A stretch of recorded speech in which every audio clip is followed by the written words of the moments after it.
Welcome back to Chess Tactic Today. In this round of the Speed Chess Championship 2025, Vietnam's rising star Tuan Minh faces the electrifying Alireza Firouzja, one of the most dangerous attackers in modern chess. The game explodes from the London system into a tactical battlefield, with both players trading punches and finding brilliant moves under insane time pressure. This one's pure adrenaline, calculation, courage, and chaos, all in one board. And we're off! White opens with pawn to d4, staking a claim in the center. This is a classic, solid way to begin the game, preparing to control the key central squares. In response, Firouzja plays knight to f6. This is one of the most popular and flexible replies, fighting for the center without committing the pawns just yet. White develops the other knight to f3. A very natural move that supports the center and prepares for kingside castling. And black mirrors the idea with pawn to d5, creating a symmetrical and solid pawn structure in the center. The battle lines are being drawn. Here comes the bishop to f4. This signals the London system, a very popular and tough-to-crack opening. The idea is to develop this bishop outside the pawn chain before playing e3. Black immediately challenges White's central control with pawn to c5. This is the main way to fight against the London, putting immediate pressure on the d4 pawn. White calmly plays pawn to c3, reinforcing the d4 square. This move creates a very solid pawn triangle, making White's center incredibly resilient. Knight to c6. Black continues to develop pieces and add more pressure to the center. Both sides are playing textbook, principled chess so far. Pawn to e3, and White completes the pawn structure. The light-squared bishop is now free, and White is ready to develop the rest of the pieces. Black develops the bishop to g4, putting a pin on the knight on f3. This is a common idea to disrupt White's coordination. An interesting move. Queen to b3. White immediately puts pressure on Black's weak b7 pawn, asking a direct question of Black's defense. A very practical reply. Queen to c8 defends the b7 pawn and prepares to untangle the queenside pieces. A nice, multi-purpose move. White jumps the knight into e5. This is a very active square for the knight, creating threats and putting more pressure on Black's position. Pawn to e6. A solid move that shores up the center and prepares to challenge White's knight on e5. Knight takes the bishop on g4. White decides to resolve the tension and eliminate the pesky pinning piece. And Black recaptures with the knight. The position is fairly balanced, but the strategic battle is heating up. Bishop to e2. Simple, logical development. White gets ready to castle and connect the rooks. The knight retreats to f6, returning to a solid defensive square. Firouzja is not taking any unnecessary risks here. Knight to d2, continuing with the development plan. All of White's pieces are flowing into the game nicely, and Black does the same, developing the bishop to e7, preparing to get the king to safety. White castles kingside. The king is now safe, and the rook is ready to join the fight. Black follows suit, also castling kingside. The opening phase is now complete, and we are entering the middle game. This is where the strategic plans really begin to take shape. Rook to c1.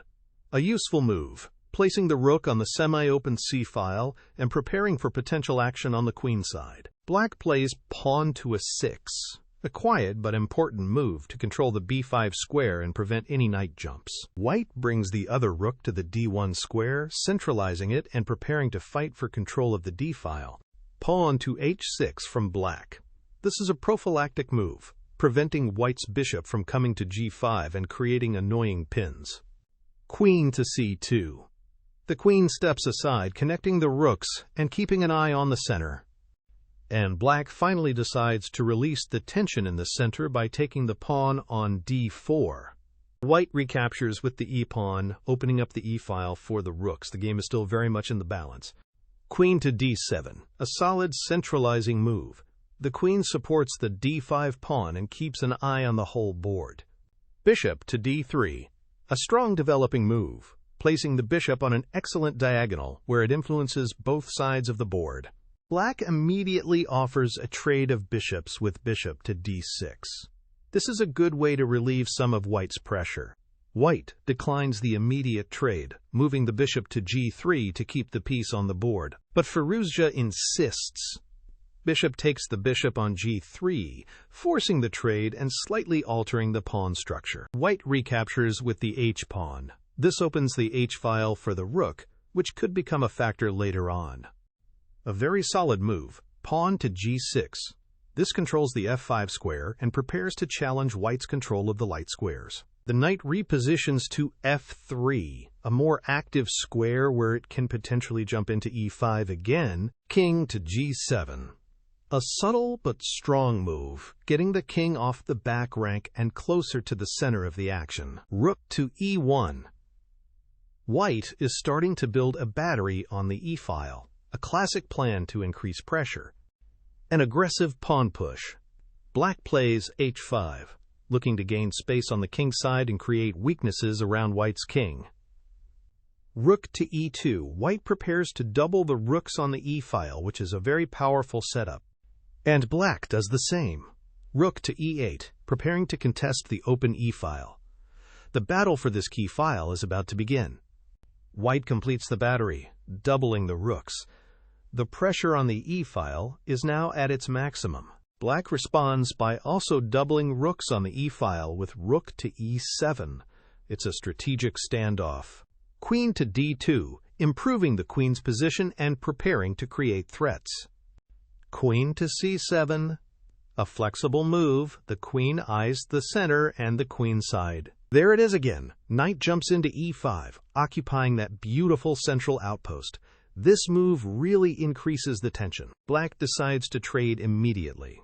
Knight takes the knight on e5, simplifying the position but also giving White a powerful passed pawn. Rook takes e5. White now has a strong rook in the center of the board, and the position is getting sharp. An interesting idea from Black. Rook to h8, preparing to use the open h-file for counterplay against White's king. Queen to e2. A solid move that reinforces the center and prepares for Black's kingside ambitions. And here comes the knight to g4, a very provocative move, attacking the e5 rook and asking some difficult questions. The real fireworks are about to start. Wow, a massive decision. White plays rook takes the pawn on d5. This looks like a brilliant tactical shot, winning a pawn and attacking the queen. But wait a minute. Is this pawn poisoned? Firouzja has laid a deep, subtle trap, and it looks like White has just walked right into it. That rook on d5 might find itself with no way out. Incredible composure from Firouzja. Instead of panicking, he calmly plays rook to e8. He's not even trying to trap the rook yet. He's just improving his position and turning up the heat. The question is now crystal clear. How are you going to save that rook on d5? White tries to escape with rook to c5, attacking the queen. But this just moves the rook from one awkward square to another. The problem hasn't been solved. The queen simply sidesteps to b6. Black's position is improving with every move, while White's rook is looking more and more out of place. Move born of desperation. White plays pawn to f3, trying to kick the knight on g4. But this move fatally weakens the light squares around the king. And there it is, the knockout blow. Pawn to e5. This is the moment the game cracks wide open. With this powerful pawn break, Firouzja rips open the center, unleashing a devastating attack against the exposed White king. What a move! White tries to block the attack with bishop to e4, but it's too little too late. The storm has already arrived. Pawn takes d4. The attack continues, and now White's entire pawn structure is collapsing. White recaptures the pawn, but this is just rearranging the deck chairs on the Titanic. Black's attack is overwhelming. And that's the nail in the coffin. Pawn to f5. A brilliant move that pins the bishop on e4 to the queen. White is losing a piece, and the position is completely lost. Queen to d2. A final attempt to hold things together, but the damage is done. The bishop is pinned and doomed. Knight to f6. A simple, brutal final move. The knight adds another attacker to the pinned bishop, and white has seen enough. Tuan Minh resigns. A stunning and decisive finish. What an incredible game! A quiet opening exploded into tactical mayhem, all because of one misplaced rook. Firouzja's brilliant punishment of that mistake was a true work of art. Thank you for joining us on Chess Tactic today, and we'll see you next time.